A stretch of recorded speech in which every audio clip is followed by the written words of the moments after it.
I'm Dr. Archana Shrivastava, and today we will discuss demand concepts.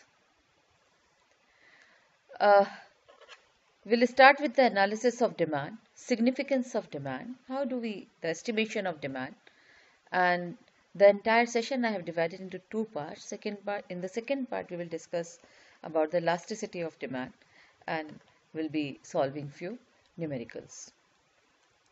So, what is demand? Demand is the quantity of a good people will plan to purchase over a given time and at a particular price. So, the quantity of a good a person will plan to purchase will depend on preferences, that is, taste or trends, prices or changing preferences, expected future price, price of other goods, and income. And the aggregate demand will also depend on population and demographics. So basically, demand is the quantity of good that people will plan to purchase at a particular price over a given time period. That means it's not only that you want something, but you have to have the ability to pay. And it depends on the preferences, price of the good, expected future price, and income. Now, every market has a demand side and a supply side. The demand side can be represented by a market demand curve, which shows the amount of commodity buyers would like to purchase at different price. So, demand curves are drawn on the assumption that buyers' taste, income, number of consumers in the market, and the price of related commodities are unchanged.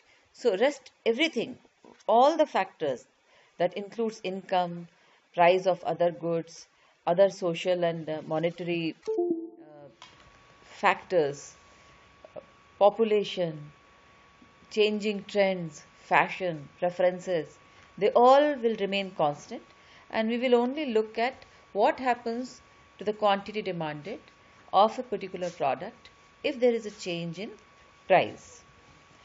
So, law of demand says that there is an inverse relationship between the price of commodity and the quantity demanded per period.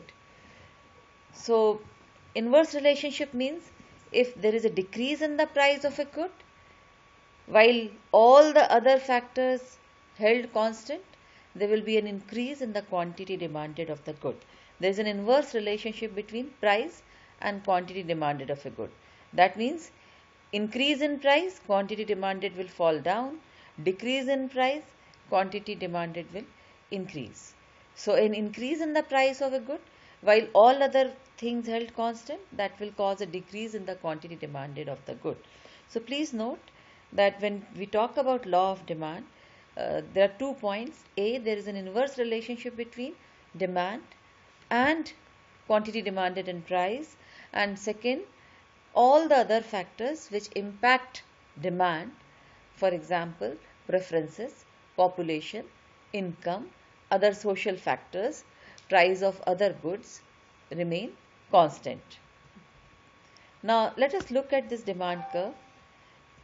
We have quantity demanded on x-axis and price on y-axis, and this demand curve is basically the alternate quantities of a good that all consumers in a particular market are willing and able to buy as price varies.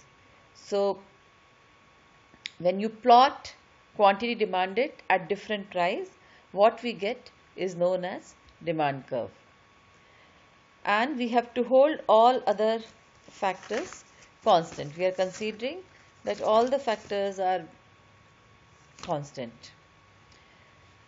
Now, we will look at the two concepts, movement along the demand curve and shift of the demand curve. So, let us first discuss movement along the demand curve. Now, movement along the demand curve means when other factors are held constant, that time what happens to the demand curve when there is a change in price. So, how the change in demand gets affected. So, as we look at the diagram, all other factors are constant, and when there is a change in price, suppose the price increases, so we slide down on demand curve, and when there is a decrease in price, you go up. So you constantly move along the demand curve. Demand curve does not shift. So that is movement along a demand curve. Please remember, when we talk about movement along a demand curve, all other factors which impact demands are being held constant. So we only look at the quantity, change in quantity demanded with respect to change in price. Now, those other factors which are held constant are price of other goods, that includes the price of substitutes and the price of complements, aggregate consumer income, consumer populations, and other economic factors including social, psychological, demographic, and so now let us look at the exception to law of demand, when law of demand is not applicable. So it is important to understand the difference between movement along a demand curve and shift in the demand curve. So a movement along a demand curve occurs when the price of the good changes and the other factors are being held constant, just like just now we have discussed it. Now a shift in the demand curve occurs when we change one of those factors that are being held constant. So whenever there is a change in income or change in the price of other goods or change in the aggregate income of the population, or when there is a change in fashion, when the change in preferences or taste, when there is a change in other social or psychological factors, that time, even though there is no change in price, your demand curve may shift. So when there is an increase in these factors, the demand curve will shift right towards up, and with the demand curve shifting to the right, the quantity demanded increases for all the prices. So there is no change in price, but since there is a change in the other factors, quantity demanded goes, the demand curve shifts up. For example, now suppose the price of a good remains the same, but there is an increase in population. So obviously more and more people will buy the product. So demand will increase. Or the price, there is no change in price, but the buying capacity increases, income level increases. So obviously more is the buying capacity, more will be the demand for a good. So factors that lead consumer to change demand quantities at the same price are called demand shifters. So demand shifters are nothing but the factors that are being held constant when we were discussing about the law of demand. So exception is law of demand means when these factors are not being constant, but the price is constant. So demand curve goes up, that means the quantity demanded is increasing. If you look at the yellow line, 2030 was the earlier demand and it moves towards right, that means demand increases if there is a change in these factors. Now consider the consumption trend moving away from a food that are perceived to be high in fat and cholesterol content. That means there is a change in the preferences of consumer. That time, even though there is no change in price, demand curve will move down or demand curve will move towards left. So yeah, so the demand which was 30 units has reduced to 20 and there is no change in price remains the same, but only because the preferences of fashion changes, demand curve shifts. Now another exception to law of demand is when there is a change in the price of other goods. Now when we talk about other goods, there are two concepts. One is substitute goods and the second is complementary goods. So substitute good, with an increase in the price of substitute, the demand curve shift to the right. So please remember, there is no change in the price of the good we are considering, but if there is a increase in the price of the substitute goods, for example, say tea, so there is no change in the price of tea, but there is an increase in the price of coffee. So since coffee can be a substitute to tea, many people may shift from coffee to tea because there is no change in the price of the tea, and tea is cheaper than coffee. As a result, the demand of coffee will increase even though there is no uh, reduction in the price of tea, or there is no change in the price of tea. So, and in case of complementary goods, for example, we have bread and butter together, and if the price of the butter goes up, then the demand of the bread will come down, considering that you can't have bread without butter, or to tea and sugar, or you know uh, camera and charger. So, the price of the complementary, the demand curve shifts to the left, increase in the price of the complement. This is because we have just discussed the reason. So as the price of bread increases, the demand of bread, the demand of butter decreases. And and let us consider now the income. Now, what happens if there is an increase in income? Again, please remember, we are talking about the exceptions to law of demand. So, that means when the law of demand is not applicable, and law of demand is quantity demanded and price are inversely proportional to each other when the other factors are being held constant. But here we are considering different cases of exception to law of demand. That means whenever there is a change in other factor, even though there is no change in the price, the demand may vary. So in case of income, suppose we have, our income increases, our buying capacity increases. In that case, even though there is no change in the price, we'll buy more products, so demand will increase. But if the price, if the buying capacity increases, if the income increases, then obviously consumer would look for better product. For example, consumer may buy basmati rice, may eat basmati rice instead of normal rice, or may go for organic vegetables instead of normal vegetables, because buying capacity increases, income has increased, so you would like to buy better goods. Now, but in case of suppose, so what happens? The price of these goods, which are called normal goods, increases, but the price of given goods or inferior goods decreases if there is an increase in income. Similarly, if there is a decrease in income, in that case the demand for inferior goods will increase, and the demand for normal goods will the demand for inferior good will increase, and the normal good will decrease. So this is consistent with the idea that as income increases, people will buy more of the product, and these products are called normal goods.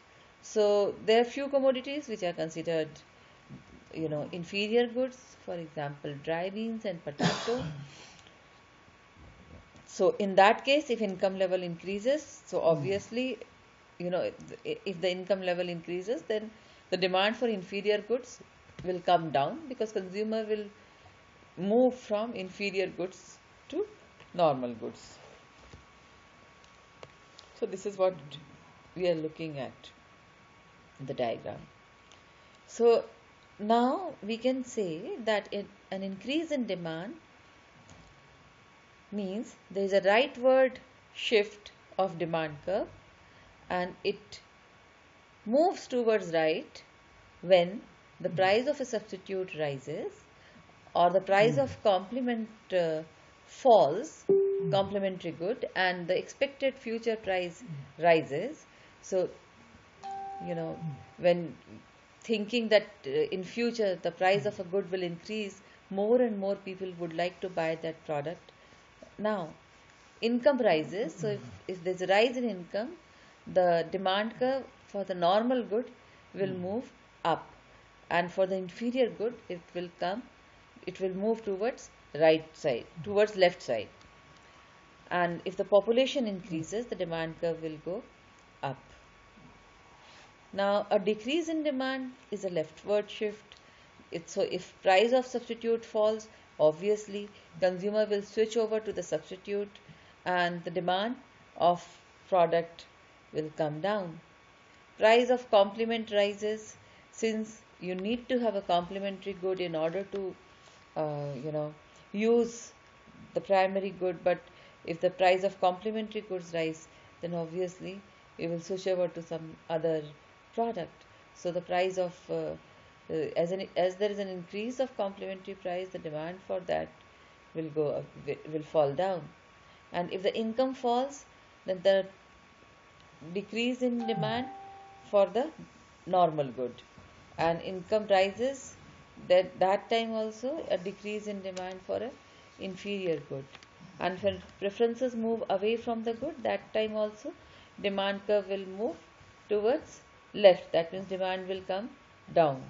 And for some reason, if there is a fall in population, then also the demand curve will move left. Now let us look at the demand schedule and demand curve with example. So how can the relationship between quantity demanded and price be portrayed? That is your demand schedule or demand curve. So suppose we draw these data on a graph, then we will get a demand curve. So it's nothing, demand schedule is nothing but different prices, and at each price quantity demanded. Yeah. So this is your diagram. And this is the demand curve.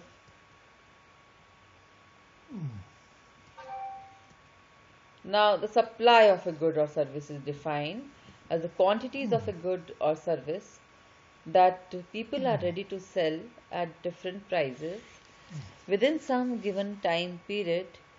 Other factors are being held constant. So market has two sides. One is demand and second is supply. So demand is something consumer is, consumer agrees to buy at a particular price, whereas supply is something a manufacturer or a marketer or a supplier supplies a certain amount of quantity at a particular price.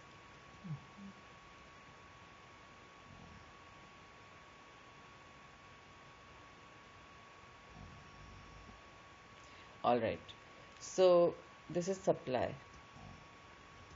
Now market equilibrium is determined at the intersection of the demand curve and the market supply curve. So that means it is the point at which supplier agrees to supply the products, and the buyer agrees to buy the product. So this is the price that equates the quantity demanded with the quantity supplied. So the amount that people are willing to buy and seller are willing to offer at the equilibrium price level is the equilibrium quantity. And equilibrium price causes quantity demanded to be equal to quantity supplied. An increase or decrease in the demand or supply curve, it defines a new equilibrium point. So here let us see the graph. In this graph we have two curves, demand curve and supply curve. Demand curve is quantity demanded at various prices, whereas by the consumer, whereas supply curve is quantity supplied to the consumer at different prices. And so wherever D and S are meeting, that means that at this point, for example, in this diagram, P is the point at which consumer and supplier agrees to sell and consumer agrees to buy the product. So this is your equilibrium, market equilibrium.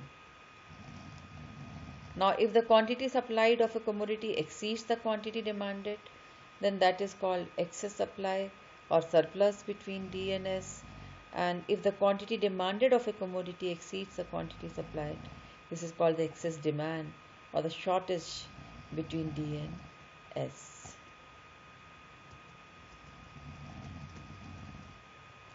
So that's all for today. Thank you.